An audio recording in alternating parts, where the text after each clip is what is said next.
Salaam en welkom, lekker bly mense.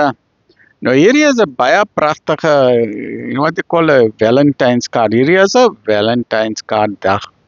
Maar asseblief onthou, Valentine's Day is nie op 14 Februarie nie. Nee, hulle het die rules gechange. Ek weet nie wie het die rules gechange nie, maar elke dag is Valentine's dag, né? Asseblief mense.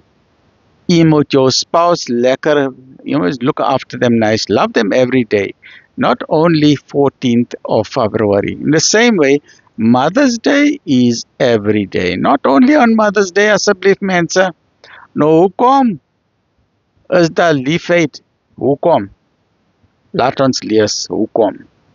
Jy maak my glimlag. Jy maak my gelukkig. Jy laat my veilig voel. Jy is my beste vriend. Jy is my beginning en my einde. Jy is my alpha en die omega. Jy is my inspiration en my expiration. My hele lewe is oor jou. Yes, like man. Dit is lekker woorde, nee, asseblief mense. Elke dag is Valentine's dag, nee. Tot ziens, lekker bly. Alhamdulillah.